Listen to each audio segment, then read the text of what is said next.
Let's see if we can't get to play it. Alright.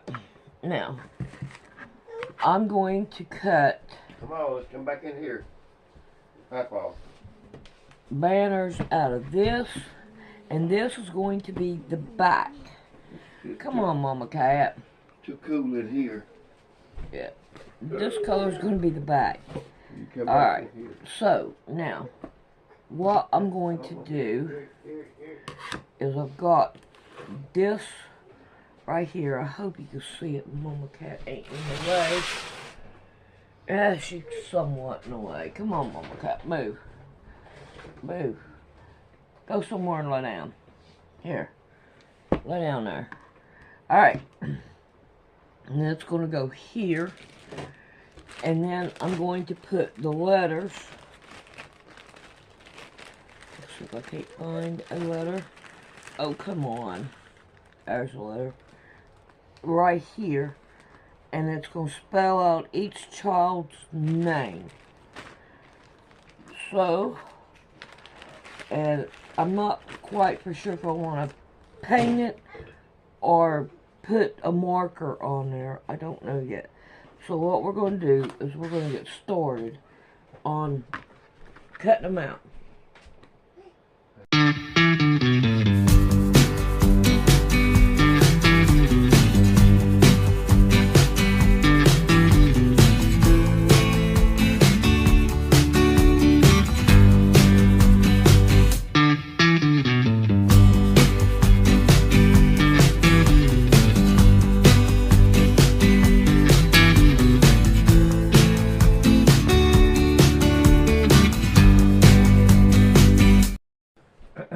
That's the Mama Cat again. Alright, no.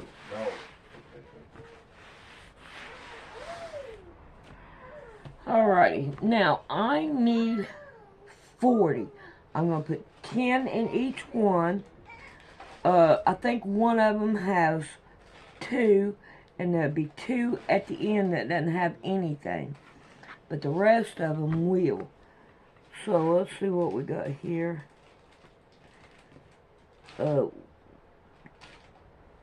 There's 4. This makes 8. So, alright, let's see what we can do here. Break into the prison if it wanted to? So, the prison building itself, I'm not sure how easily it would be able to get into just because of the way it's built, but over the fence into the perimeter, oh, absolutely. The fence itself was probably 12, 13 feet high, maybe a little bit less, but about 12, 13 feet high. And, I mean, I know without a doubt that an 11-footer would have a vertical jump of probably 20 feet maybe. I mean, it would be able to leap over that, like an Olympic gold medalist. It would have no problem. But it also makes me wonder, because it's huge. That's not only the second one I've ever seen, but it's the biggest one I've ever seen. It makes me wonder if the one that I saw on the trail that night, if it was a younger, if, not a full grown, if it was like a child or something, because this one was way shorter than the other one. Yeah, might have been. Height is a pretty good indicator of their age and everything. So, yeah, you might be onto something there. You just might. Why do you think that dog man hung around that prison for such a long time? 3 months? That's a long period of time. I think what it was is because the dude that owns the property that the prison is on had all that farmland, and he had woodland. There was creeks, there was all kinds of stuff, but there were the farm animals, the livestock. He had goats, he had chickens, he had cows, he had pigs, he had everything. I think what it was is the dog man knew that there was a very, very easily accessible source of food right there for him. I see, all the livestock. Yeah, all the livestock. If I had to guess, that would be my guess. Yeah, well, listening to you describe how that area was, it sounds like it could find livestock like that pretty much anywhere it went. So, in my opinion, it's still strange that it hung around in such close proximity to that prison. Yeah, and that's something that I have thought about myself, and it's something that we may never know. one thing that I've learned from listening to your podcast over the years and all that is the behavior of one dogman might be completely different from the behavior of another one. We'll never understand why they do what they do. So it could have had a very good reason for one to stick around, or it could have just been that's where he decided that he wanted to make his turf. Yeah, that's true. It's hard enough to think for people. I've said that plenty of times. There's Oh, no yeah. way to think for these guys because, Exactly. with a lot of things, it seems like there's no rhyme nor reason. Exactly. It does. I know with your first encounter, you took that in stride. It seemed like you took it in stride. With this second encounter, already being under all that stress, all that duress, was the second one still easier to deal with than the first? It really was, and the reason it may or may not surprise y'all, there is not a lot to do in prison. You either read, play cards, play dominoes, sleep, or watch TV. That's all there is to do. Or if the rec yard's open, you can go out there, but you can only do that so many times before it gets redundant and it gets really boring. So it was almost like a breath of fresh air to have something different happening, despite the fact that it was a dogman encounter, multiple dogman encounters. It was nice to have something different going on to break up the monotony, because it broke up the monotony for 2.5, 3 months. It was like a circus. But I took it in stride because, we never know what these things' intentions are. But the one time that I did see it, it did not come across in a menacing way. Now, that doesn't really mean anything with these creatures, but it never once looked over to where we were. So I don't know if it was just perusing the field looking for something to do, or if it was just letting one of us to know that, hey, I'm here. I was never really concerned for our safety because of the way the building is built. I was just concerned for what the prison was going to do as far as dealing with us, because we didn't want to be on lockdown. That was my really only concern, honestly. Wow, that's one heck of a way to get off of lockdown. I don't want to put Yeah. words in your mouth, Ryan, but from listening to you flesh out what I just asked you about, it almost sounds to me like you look at that dog man being around as being a good thing to break up the monotony. Did I hear you right about that? Well, the monotony was probably the only good part of it being around. That was the only enjoyable part of it. Because people, they were, like I said, they were freaking out. And the prison, they didn't know what to do. They were completely mind blown. I would love to have been a fly on the wall in their front offices where they were trying to figure out what this thing was and what they need to do. I would have loved to have been a fly on the wall. But the monotony being broken up was definitely a blessing, because it gives you something to take your mind off of the fact that you are in prison, something to sort of get your wheels turning. But that's the only upside, was the fact that we had a distraction. Everything else was a downside. Yeah, I can understand why. And just for clarity, you did realize that dog man could have broken into the prison, into the cell house, and gotten to you if it wanted to do so, correct? That always was in the back of my mind. I just, part of me feels like in the time it would have taken for it to get in there, someone would have started shooting at it, with the P truck. But then again, I've heard stories about these things taking buckshot to the chest at point blank and not phasing it.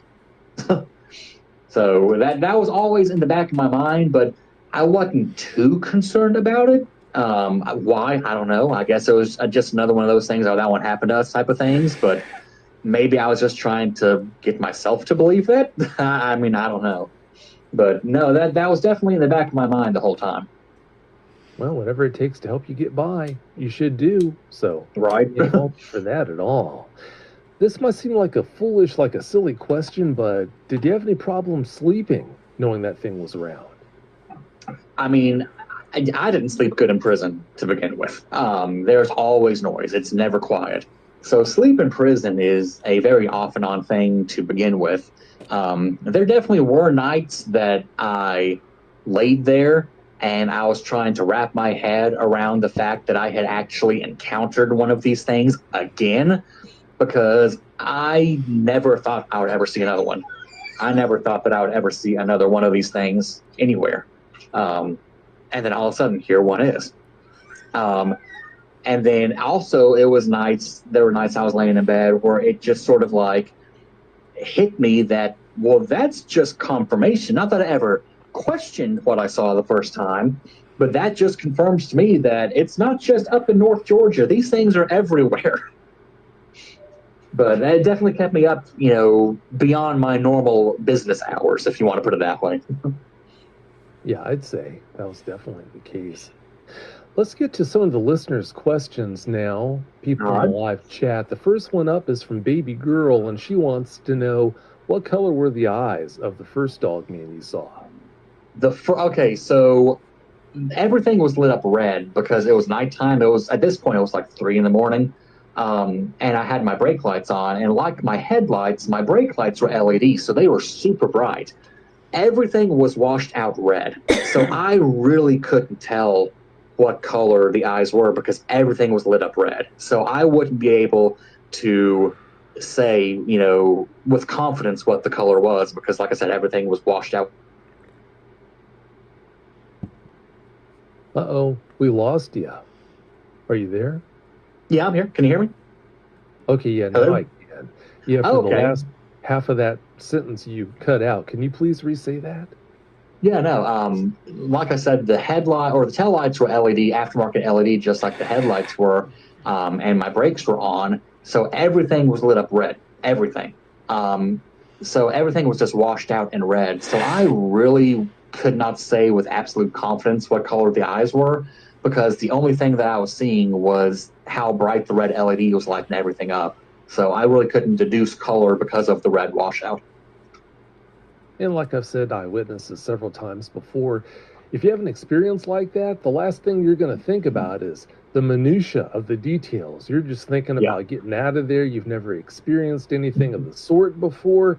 So yeah, that can't be held against you. I definitely don't fault you for not knowing that. I get it. I do. This next question, Ryan, is from Andre Soares. And Andre wants to know, Soares. Andre wants to know, what do you think the Dogman wanted, or why did it appear in that setting? I mean, prison. I think you already answered that when you mentioned the lifestyle. And I mean, and that's just a theory. I mean, it's really hard to say, what it wanted. The previous experience up on that trail, I think in retrospect, I think that one's pretty easy to explain. Urination is marking your territory in nature. And me and my friend who got out to urinate on the trail, it viewed us as challenging its territory. We were marking on its territory. But this one, I mean, I really couldn't say. I mean, it could be any number of things. Yeah, well, I guess we're never going to know. All we can do is guess about that, huh? Yeah. Yeah, unfortunately. Bad Pup wants to know, why would the Dogman want to cut through the fence and want inside? Again, that's one of those things that, it could be any number of things. It could be it was just trying to, sharpen its claws on something maybe, or it was trying to climb up and it just sliced through it, or, I don't know what, because that happened after it jumped in front of the P truck and the P truck peeled away. Now, the dude that had the shotgun, he never fired anything off. He never shot at this thing, but he did something that made it jump back over the fence, apparently. But it was after it jumped back over the fence when it happened. So my best theory would be maybe in jumping back over the fence, one of its claws grabbed hold of it on the way down and broke it. But that's just speculation. Yeah, well, like we talked about earlier, we can't think for these things. All we can do is guess. So, we're never going to ever know about that, for sure. P.W. Harris has the next question. They want to know, Ryan, why do you think the Dogman was so vocal during that time instead of just killing animals in silence? I think that at that point, it realized that we knew that it was out there. And truthfully, I think it was just toying with us. Yeah, it's kind of like an air raid siren going off by accident, or someone, purposely turning an air raid siren on. Nothing is going on at that moment, but it sends chills down your spine and makes you think, like, man, what if this actually was happening? I think it was something like that, where he was signaling his siren and he just wanted to let us know that, hey, y'all, where y'all are, this is my turf. These animals I'm killing, it could be you. Because, like I said, it wasn't until after the time where he jumped back over the fence that we started hearing all these howls. I mean, it was after we had no doubt, or it had no doubt that we knew that it started doing that. It made its presence known. Yep. Yeah, I see. This next one up is from Ben YouTubing, and Ben wants to know, how often does he think of his encounters? So, I mean, it's something that comes up every now and then. It's not something that's on my mind all the time. But, you know, if I ever talk to my friend Colin or ever talk to Walker, you know, we'll make a joke like, hey, how about that dog man? But, you know, it's not something that I think about all the time, but it does pop into my head more frequently, especially the second time around, than it used to before. Because, you know, I used to live up in northern Georgia. After I got out of prison, I relocated out of the county that I got my conviction from because I just didn't want to be up there anymore. Oh no, you cut out again. Are you there? Oh, yeah. Am I here? Can you hear me? I can now. You cut out right after you said you didn't want to be up in northern Georgia. Oh, okay. Yeah, I used to live in northern Georgia. And the county that I got my conviction in, I just didn't want to be up there anymore because of the way they treated me. So I actually live in the city of Atlanta now. I am downtown. I am inside perimeter. And, you know, I'm more conscious of the fact that, you know, there could be these things in the woods around the house that I have. There could be things in, you know, the park, you know, the botanical gardens in downtown Atlanta. There could be these things everywhere. I'm a lot more conscientious of that now that I've seen them in two totally different areas of the state. Yeah, that'll tend to happen once you have encounters in two different places like that. So, Yeah. that's understandable. The next one up is from Baby Girl, and she wants to know, did those howls sound really deep? So it was kind of like a crescendo almost. It was started off with like a growl, and then it would go into a deeper kind of howl, but it was a little bit more high pitched. But the growl itself, I mean, it was pretty deep. You know, it depends on what you're comparing it to, also. But you know, if I had to describe it, it would be a deeper growl that cascades into like a higher pitched sort of yip or howl or whatever. But it definitely had a demonic sound to it. Well, that's a good way to describe it.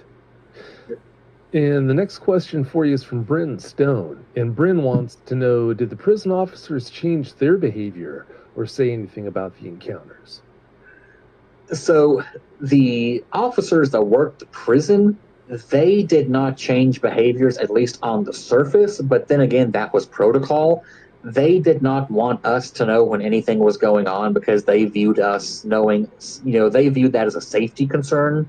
Because if we knew something was going on in another prison, they didn't want the same thing happening at the prison that I was at. The only officer we could ever actually get to talk to us about it, I forgot his name again, I'm terrible with names, was the one that I mentioned earlier. He was the only one that would even give us any kind of semblance of information about what was going on with whatever it was that was happening around. But on the surface, you know, change of protocol was something that we visibly never saw. Yeah, it's really surprising that that guard would tell you anything at all, because I'm sure they were told, they were instructed to keep everybody in the dark. And for Yeah, he was not supposed to, but I mean, even the guards don't follow rules a lot of times. Oh, sure, yeah, a lot of the time the guards are the ones bringing the contraband into the prison. Exactly, yep. Yeah, that's how it works normally. Or I should say sometimes. This next one up is from DJ Chris Mack, and DJ wants to know, or Chris, I should say, wants to know, Ryan, thanks for sharing your experience again. Did the dogman look older than the one in your first encounter since it was much bigger? As far as like visible age, you know, it was far enough away that it was really hard to tell. Based off of the height, though, I would assume that it was older than the first one. But as far as like fine details. I didn't get to see it as up close as I did with the other one in my rear window, but just based off of the height, I would say that it was probably older by whatever degree than the first one. Well, it goes without saying, I'm so glad it wasn't closer than it was. Yes. Yeah, that wouldn't have been a good thing. The next one up is from Bang Bang, and she wants to know, Ryan, do you think it was randomly there or just hunting humans? I don't know if it was randomly there. I don't think it was hunting humans, because around the prison, if you go on Google Maps and look up Jenkins Correctional Facility in Millen, Georgia, you'll see on the map Kent Farm Road. That's the name of the dude that owns the farm and all the land. His last name's Kent. But beyond the tree lines, you can see a whole bunch of trailer parks. And we never heard of anyone in the trailer parks having any kind of issues. It was only the livestock. Now, that doesn't mean that it wasn't, bloodthirsty for humans. It very well could have been. But I feel like if that was the case, it probably would have gone into the trailer parks around and wreaked some kind of havoc. And that is something that we definitely would have heard about. I mean, without a shadow of a doubt, we would have heard about that. You're right, you definitely would have. If the authorities could really keep it under wraps, that's one thing, but when it's happening out in the open like that, yeah, there's no way to squash everyone, Exactly. keep everyone from talking about it. You're right. The next one up is from Andre Soares, and Andre wants to know, do you believe prisons are hotspots for paranormal activity due to the intense energy there? Oh, 100%. In the state of Georgia, you have to go through what they call diagnostics before you go to your permanent camp. And diagnostics it's called Georgia Diagnostics and Classification State Prison now, but it's Jackson State Penitentiary. It's actually where they have death row. But it is the oldest prison in the state of Georgia. It was built in the 1950s. And there have been so many deaths and so many murders and so many executions there. In fact, one night I'm laying in my cell, and the door to my cell, you could see out into the main hallway for the prison, the corridor where all the dorms were. And I'm laying there, and my bunkmate, he goes, Bunky, he goes, what in the world is that? He goes, there ain't no women in this prison. I was like, well, there's women guards. He goes, no. He goes, look. And we saw a lady in white walking up the corridor to the prison. And she walked by the main door that by the main sally port, the door that came into our dorm. She walked by it, but as she was walking by it, she was like fading away, like she was getting lighter. But yeah, they're absolutely a hot spot for paranormal activity. I mean, if we're talking about ghosts and stuff, not cryptids, I saw and encountered so many paranormal things when I was in prison, it's not even funny. Wow. It's bad enough having an experience like that, but when you're locked up in a cell and can't get away, that makes it even worse. Yeah, it really does. No More Funland wants to know, it's got a question that's related to that. After the Dogman showed up around the prison, did any inmates share paranormal stories with you that you could share? Believe it or not, that was something that before the Dogman happened, we like to talk about. A very popular TV show, or two very popular TV shows in prison is Ancient Aliens, and Zach Bagans' show, Ghost Adventures. Those are two really popular shows in prison. And, a lot of times you would sit there and watch them on the nights they would premiere. I can't remember what nights it was they premiered, but we would sit there and watch them, and then we would, share paranormal stories. And, you had people that had stories, like what the people at my old job had, where, oh, well, the door used to open to my bedroom, or we would hear whispers in the night. But, I mean, there were other stories about people that, watched deceased relatives, walk through their front door, years after they had passed away, had been, exploring abandoned buildings or something and came around the corner and there's an apparition standing there. People have all kinds of different paranormal experiences, both inside prison and outside of prison. Yeah, if we only knew. I can only imagine the extent. This next one up is from Big Bird, and they want to know, what makes you definitely say it was a Dogman and not something else? I cannot think of anything else that would fit the exact same description as the last one that I saw. I mean, it is to a T, the description of a Dogman. The height, the coat, We could not see the lower half of it because it was in the field and there was the crop. But, from the upper chest that I saw, it had a very bulky chest, like Hulk Hogan, bodybuilder chest. I didn't see any hair. I mean, I'm sure there was hair on the chest, very faint, but it looked like a human chest. We could not see the bottom of the hands because the arms were so long, but the definitive defining factor was the snout and the ears. The ears, they were pointed like they were military daggers, and the snout was like a Doberman's. I said this last time, but I'm terrible with identifying dogs. I think it's the Dobermans that have the really long, thin snout, but it was like that, but just bulked up. I mean, I know without a doubt that it was Dogman. That's the only thing it could have been. I agree. Yeah, that's a textbook description for one. Yeah. This next one up is from D Truth. Hey, D. His question is, I've worked in a prison, and I doubt anything could get through a cell cage. What do you think? I mean, it would take a lot to get through a cell cage. In Georgia, we don't actually have cages. It is cinder block, and then you have a solid steel door that has a window. The window does have a cage on the outside of it, but it is actually a solid steel door that's got an electric lock that opens and closes. Now, you can modify the locks. You can break the locks, and you can open and close the door yourself. But, I mean, I don't say that it would be impossible for something to get in, but it would take whatever it was very, very long to get in. It would not be a in and out type of thing. You would have to work at it. Don't be so sure about that when you think about Yeah. some of the feats I've heard these guys do, especially an 11-footer. I mean, they've accomplished some ridiculous feats. That is very true, yes. Oh, sure. You've seen those huge fifth-wheel trailers, the ones that are 40, some are even 50, 53 feet long.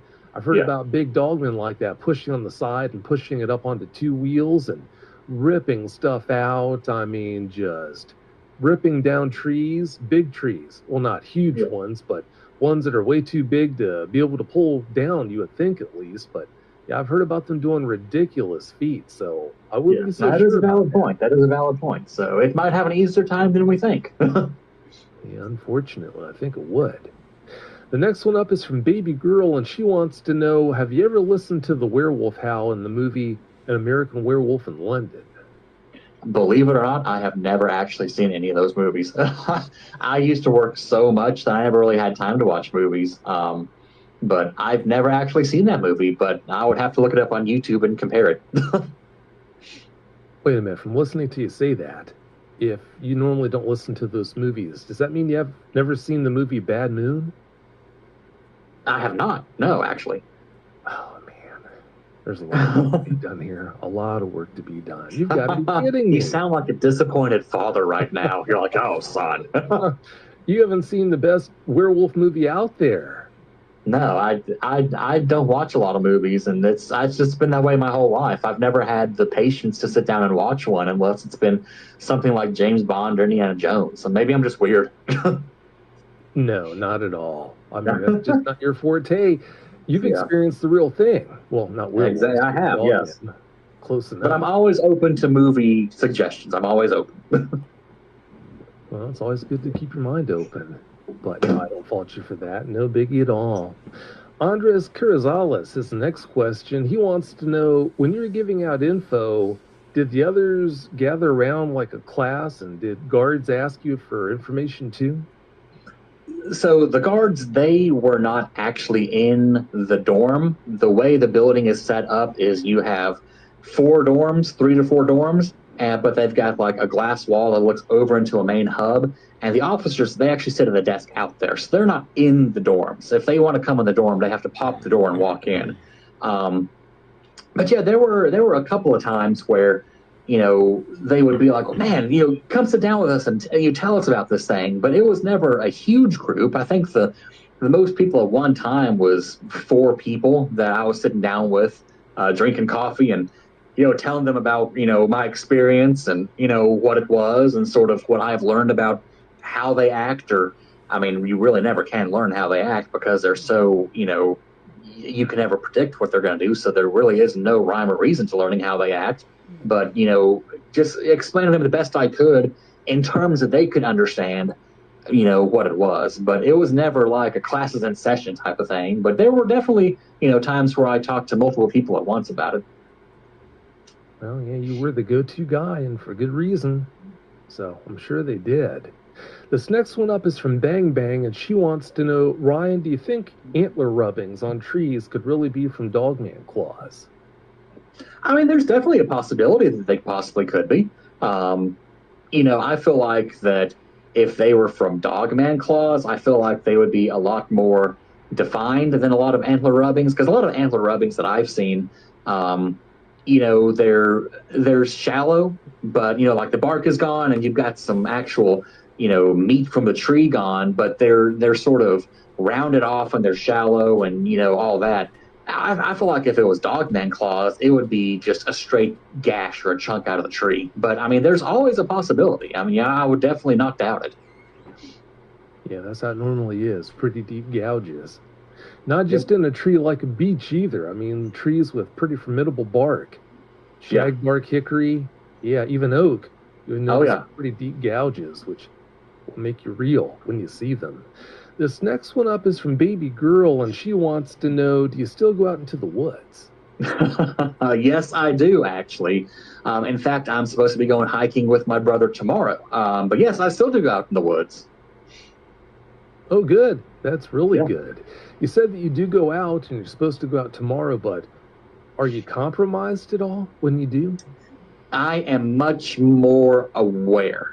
I don't want to say that it makes me nervous or it makes me scared. It just makes me more aware of things that are around, and I am always looking for any indication that something other than a normal animal might be present.